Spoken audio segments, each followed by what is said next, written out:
This is weekly reset number 50, and today I'm grateful for consistency, I'm grateful for clarity, and I'm grateful for calm. Calm in the quiet and calm in the chaos.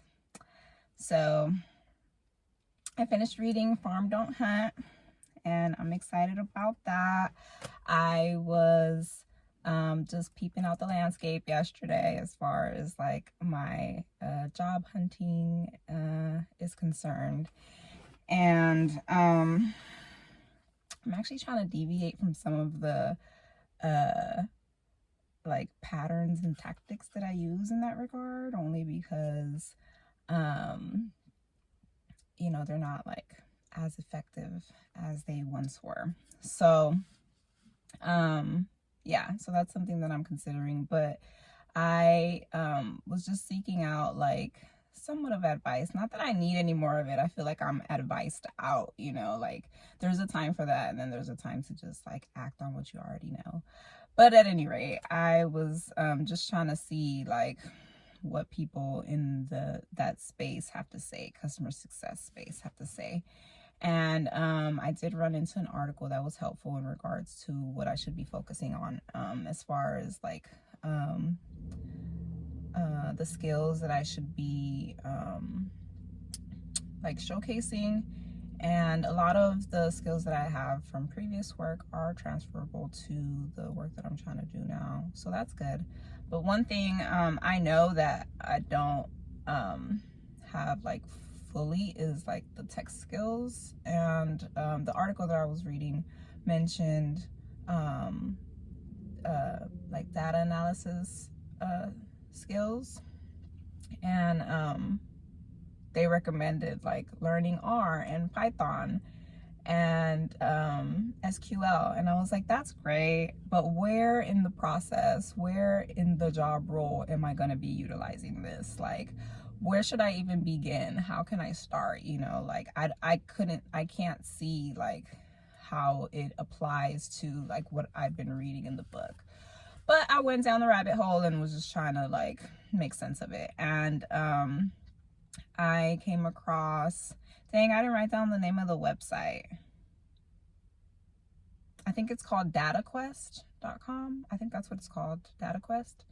And they have a junior data analyst course online, and it breaks down data in Excel, Python, and SQL, how it's collected and then how it's interpreted, and in a way that's like simple to understand, which I appreciate. And so yeah, I'm taking a junior data analyst course right now. It's supposed to be like a 6-month course, but for the first month they're diving into Excel. So I think that's pretty manageable. I haven't figured out dates or anything like that. I just was testing out this information yesterday. So as of yesterday, I'm trying to up my data analytics skills. So it's cool that I found that. And really, I'm thinking about it from a perspective of I'm applying this skill to this specific role that I've said that I wanted to pursue. So keeping that in mind, I'm not like changing and then like trying to just solely become a data analyst, though the course is geared towards that career. I'm not necessarily at this particular moment in time pursuing that. So just had to say that so I can keep my my goals and priorities in perspective, because yeah, so I think that will help me to better understand the customer success manager position better, and like what they do on a day-to-day. If the goal is to onboard and nurture your customers, a lot of that does have to do with the activities that or how they're interacting with software and the services or products that the companies are offering, right? So how do you measure how successful a customer is?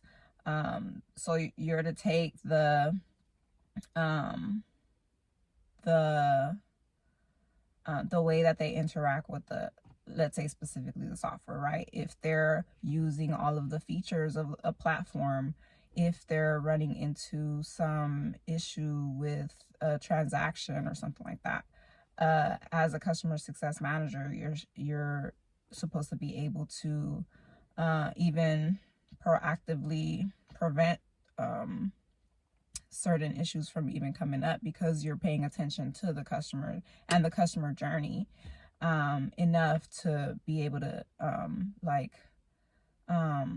analyze like certain patterns of behavior with one specific customer, and then like you may be able to even figure out a pattern across a variety of customers and goals that they're trying to accomplish, and find remedies to whatever issues may arise. Yeah, and so they talk a lot about, people in the industry talk a lot about learning from your churn, and I think that's important. And so I also want to just continue to study a lot of these concepts, like churn rate, net promoter score, customer health score, customer retention rate, and average days to onboard. There are a lot of other ones, but those are just some of the ones that I jotted down, because those are like those are some of the things that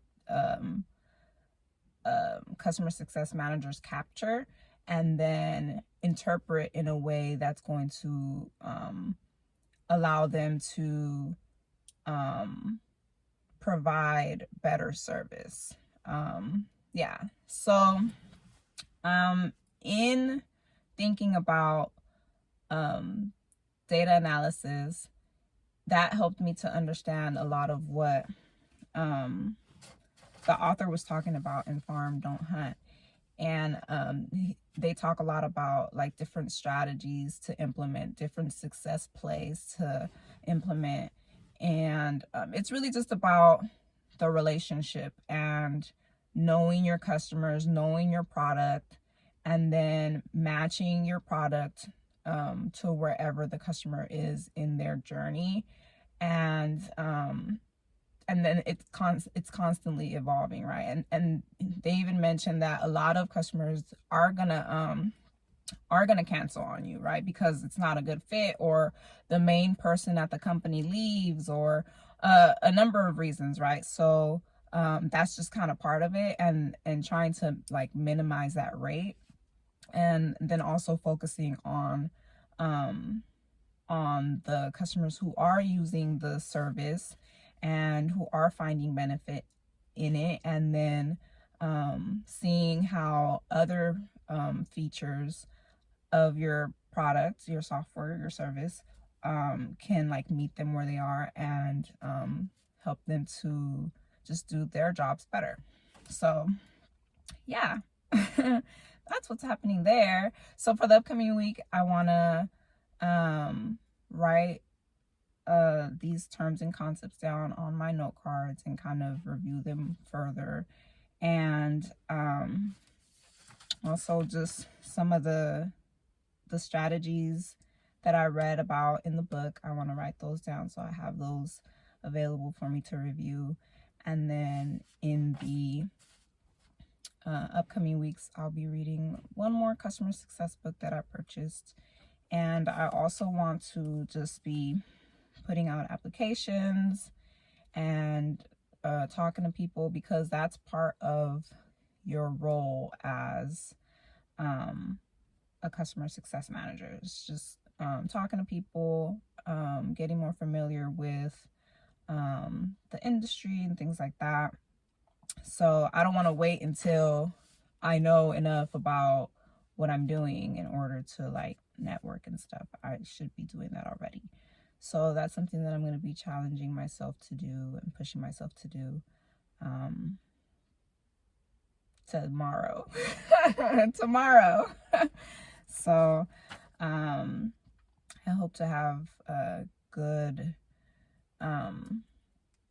what's the word? Good update on that soon.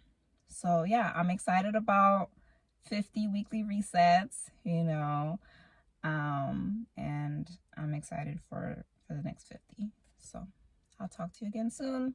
Bye.